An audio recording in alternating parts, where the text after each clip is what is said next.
Well, welcome everyone. I am Professor David Loertscher from the School of Information in San Jose, California. And it is my privilege to introduce all of you to Beth Lyons from Canada. And Beth, welcome, and describe your position and your school that you work in. Thanks for inviting me. My name's Beth Lyons. My pronouns are she and her. I'm a Canadian educator in Ontario. I am currently working in a grade 3 class, but for the previous 5 years, I was a full-time teacher librarian in a large school in the Greater Toronto area. So describe the school and the makeup that you've worked in. So the school I worked in was a K-5 school, so kindergarten to grade 5. Here in Ontario, kindergarten is a 2-year program, so it would span 7 years of students schooling. When I started 6 years ago, our population was around 950 students. It has since dropped over the years to just under 700.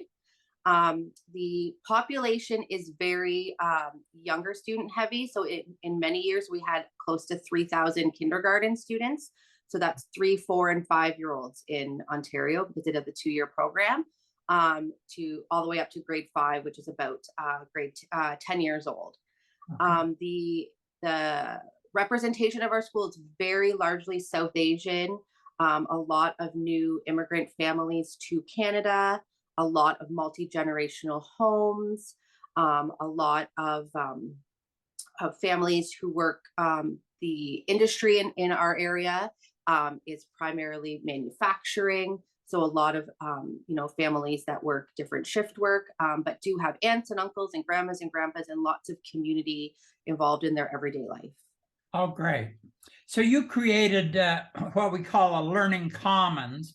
Beth, I wonder if you would describe what is the difference between a learning commons and a traditional library? So when I transitioned into the teacher librarian role, the library was run on a really kind of traditional schedule. There was weekly library visits for each class. The teacher librarian would read a story, the students would check out their books, and then they would return to class, not to return for another week.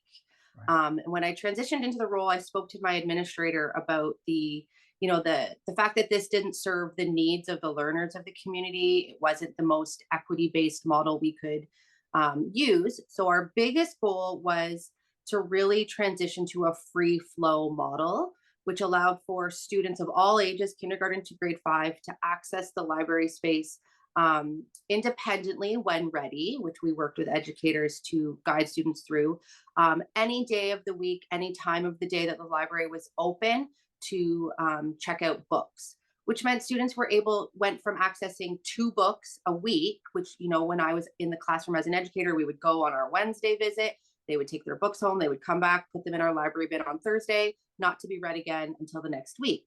But with the free flow model, students were able to access the library, every day during the week if they were able and had time, which, creates the opportunity to exchange and read up to 10 books a week, which wow. Really, exponentially increases the amount of exposure students have to different genres of books, different authors, different representations, and really to build their own kind of learning, their reading tastes and what they want to read. So that was the main focus of our transition.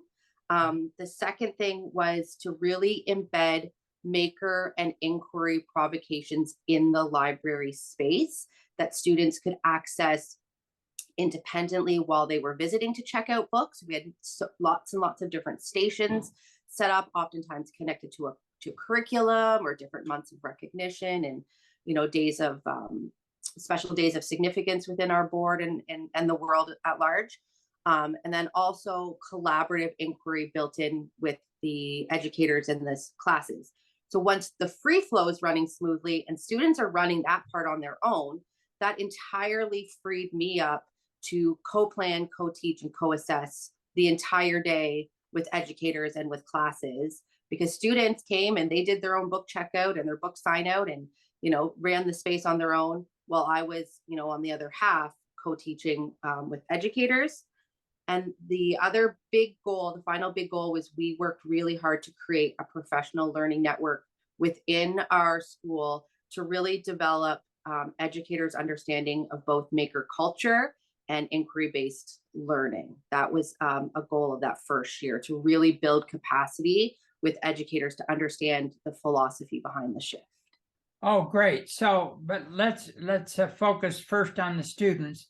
So they have this access to all the materials, but they also have access to a lot of activities kind of when they come at various times, projects, and describe the choices they have of what to do when they're in that space.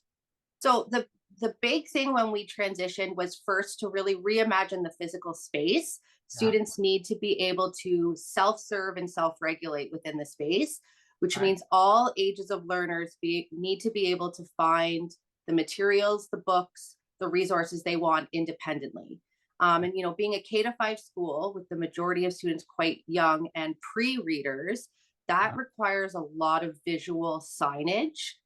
So our nonfiction section specifically was reorganized based not necessarily on Dewey. We didn't, entirely get away with Dewey, but we did, rearrange things that fit our learners' needs and put things where we thought they would work best. A really good example is the 599 section of animals. We split that up into 7 different 599 sections so that all the bear books were together and all the lion books were together with pictures of lions and bears, so that my K readers could find those books they wanted without being able to read the word bear, which is really important because nonfiction is a huge draw for students and they need to be able to access the space independently. And then, we just continue that philosophy through the chapter books, which were organized by series and bins with labels, the graphic novels organized mostly by series and bins with labels, picture books. We went through an extensive weed. We were just overflowing. The shelves were too full. Lots of labels, lots of color-coded labels to promote the Indigenous collection. Picture books connected with math, connected with different science topics. That way educators can find them quickly on planning times because they don't have a lot of time in their day.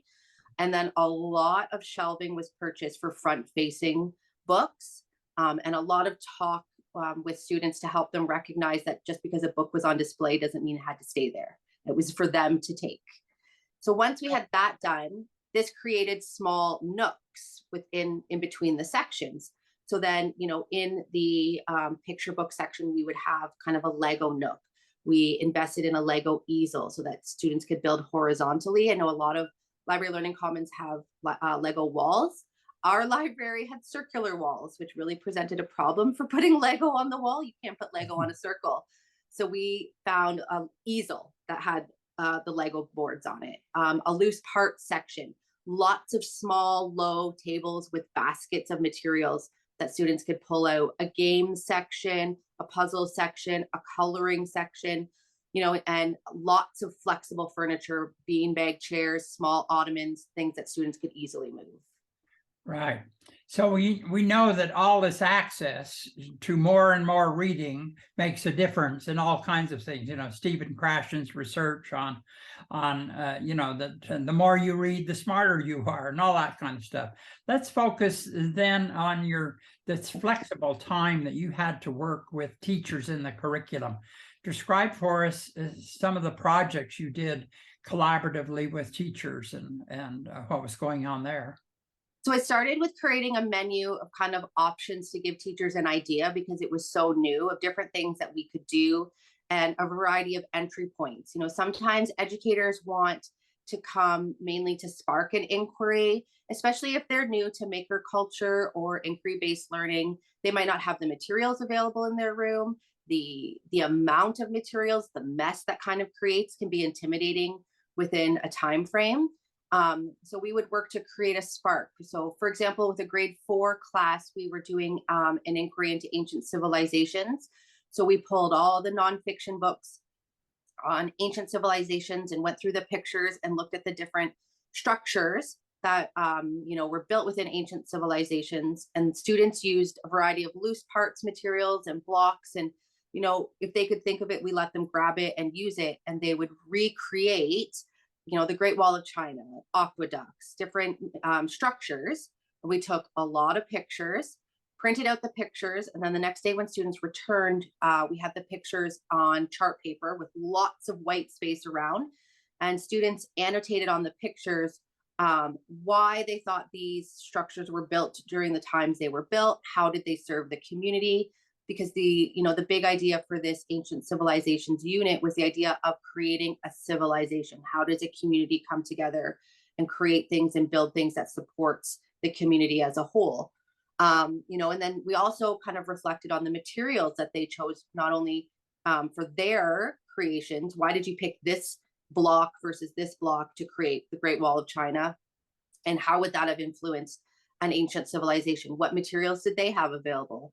How did they have to connect with other civilizations, across the world as the world started to get smaller and people traveled to get materials that they didn't otherwise have access to? And that was used as a spark. And then the teacher went back to the class and continued their learning as they saw fit.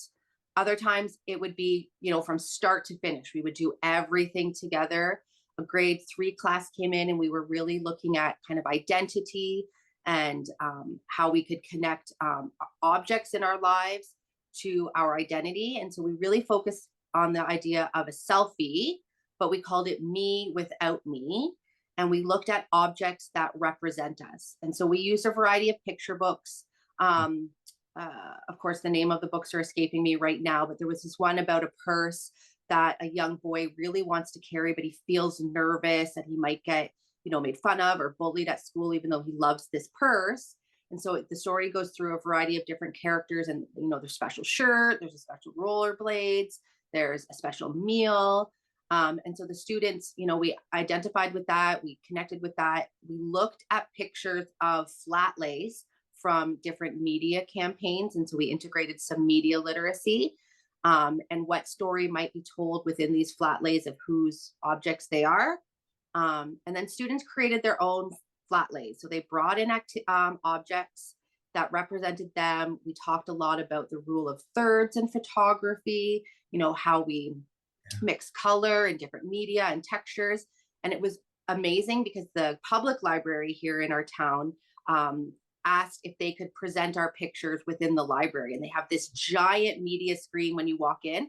And so the students and their families were able to go to the library and see these pieces of art, this, media art flat lays that they presented, put on display within the library. Wow. Of course, the important thing that our audience should remember is that there were two adults working with the classes, right? Yes. And what were the advantages of working with two adults rather than singularly in different spaces? What's really good is that you have two ideas, two brains putting all the ideas together along with the students. It's always co-constructed with students. And in the moment of teaching, if you're up at the board or the easel or the smart board, whatever it is you're using, and you're trying to annotate and take notes and track things with students, oftentimes your back is turned to students. So a second educator then is moving through the space, helping students, calling on the students. So one person's acting as the recorder, the other person's acting as the facilitator. Oftentimes you see different strengths in students. You see difference in a different light. And I found often students react differently within the library with the teacher librarian than they do with their classroom teacher. It's kind of the same way, children are different with aunts and uncles than they are with parents. They see parents a lot, they don't see aunt and uncles a lot. Right. And as the teacher librarian, I always said to the teacher, let me be the one that takes the risk. I'll present this brand new learning activity. And if it flops, that's on me. That's not necessarily on you. So when coding was introduced into our math curriculum here in Ontario, and teachers were a little bit nervous not having coding experience before, I said, I'll do it. I'll introduce it. You come and you be a co-learner alongside your students. And if things don't work, I'll say, hey friends, it's not working. Let's come back tomorrow and try this again. We'll figure this out together. And that way, it's my mistake or my flaw, and that helps, teachers kind of, move through their own learning process. That's great. Now, you did also something unique, and that's how you reported annually and the data that you collected for your administrators. Tell us about that. So this actually started as a project. I was taking my, what we call additional qualifications here in Ontario. I was taking my specialist as a teacher librarian, and it was one of the assignments we had to do, but I loved it, and so I kept it going. My final report had 6 sections: fostering literacy, equity, and inclusion, visits, events, presentations, circulation, collection development, the virtual library learning commons, which became such a huge part of our experience during lockdowns and the pandemic, integrating maker culture and inquiry-based learning, and then supporting the school community. So I am a huge picture taker. I really believe in the pedagogical documentation of taking pictures and the process of learning, which I've learned from kindergarten educators here in Ontario. I think everyone should spend time talking with kindergarten educators and their philosophy, and it fits so well with library philosophy. I took a lot of notes and then just count everything. Even if you don't know if it's going to be helpful, just keep counting, keep track, keep counting of everything, and always kind of thinking, how do things connect back to the curriculum, student wellness, and then building staff capacity. And I found, partway through my time in the library, I switched administrators, which is always kind of an unknown as a librarian, because you go with one admin who fully supports your vision and has maybe put you into the role, in my case, to someone you don't know what their beliefs are in the library. And so I was able to use that year-end report to point to, here's what we've been doing, here's how the money has been spent, because if we're being honest, everything comes back to budget. Here is the actual data. I could say this percentage of inquiry periods were math co-teaching, this percentage were social studies, this percentage was literacy integrated with math or social studies or science. This is the number of books we purchased this year in each of the collection areas.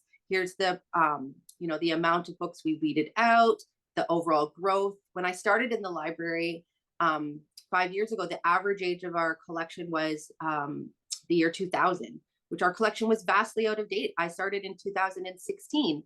And so over those 5 years, collecting that data and showing those graphs, we were able to move the average age of the collection up to 2018, which is a huge piece of data to show administrators that your money being spent on books is creating a more diverse collection, a more recent collection, a collection that provides, as Rudine Sims Bishop says, windows, mirrors, and sliding glass doors for students. So just data, and pictures to back up that data. So if you were giving advice to administrators who wanted to hire a great teacher librarian, you would say? Well, the one thing that I really found helpful is that my administrator, when I first started, we sat down with the leading learning document, and there are continuums within that document. And we really assessed, where were we, what were going to be our steps to move forward. We printed it out, we wrote on it, we highlighted it, we annotated it, and we use it as a living document for our goals of how we would move forward. So being involved in the day-to-day, maybe not day-to-day, but week-to-week, month-to-month, trusting your school librarian. My principal, I found, would ask a lot of questions. And unlike previous experiences with some admin, they weren't asking questions to kind of poke holes and be able to say no because it wasn't going to work.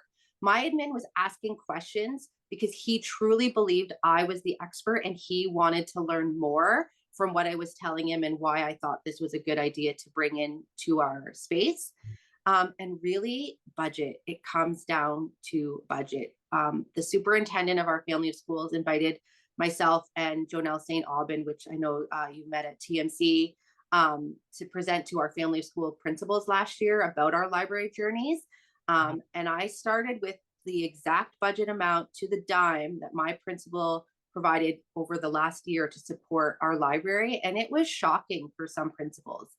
If you want a vibrant library space that's current, that meets the needs of the learners, you have to provide budget. And that budget supports every learner in your space. It supports the student learners, it supports the adult learners, and it supports the community learners. You know, that money is not wasted in a library. It is intentionally used on books, on materials, on tech, and it supports the learning continuum across all grade levels. That's great, but they also need a Beth Lyons. How does an administrator get a Beth Lyons who can do all of this stuff? Well, here in our board, you have to have your library qualifications to be promoted or to be moved into the library role, I guess. But I've talked to a lot of teacher librarians and other educators. People need to share their stories. So you need to be sharing your library story. There is only one teacher librarian per school, and it can feel like an island, and you can feel like you're alone. So if you're not out there sharing your story, then someone else doesn't know what you're doing. You know, and I used Twitter a lot when I was in the classroom to share what I was doing, to explain how I was integrating literacy and, you know, bringing technology into my math program. And oftentimes my admin would just all of a sudden pop up in my door, having seen a tweet that I sent out and wanting to come and see what we were doing. And I think that got the eye of my administrator. And to be honest, I made a proposal and a plan before I got moved into the library of what I thought it might be like and presented it to them. Right, right. Well, you're a superstar. Tell me what the bottom line is to this whole idea of learning commons and a great teacher librarian in the center of that, pushing out and collaborating across the entire curriculum. What's your bottom line? The bottom line is that every school, regardless of size, needs a fully staffed library learning commons with a full-time teacher librarian that understands curriculum, that understands pedagogy, that is intentional in their purchasing of materials, both books, makerspace materials, tinkering materials, and tech materials that will grow the learning capacity of all community members. You know, I know it comes down to budget, and I know bigger schools have more of a full-time librarian and smaller schools have half-time or part-time, but every single student everywhere in the world deserves a fully staffed library learning commons that is devoted to their learning needs. And until that is the norm, we're not doing enough. Well, thank you so very much, Beth, for your insight and your experience and your challenge to administrators and schools all over the world. And so thank you so very much. Thank Appreciate you. your time and expertise.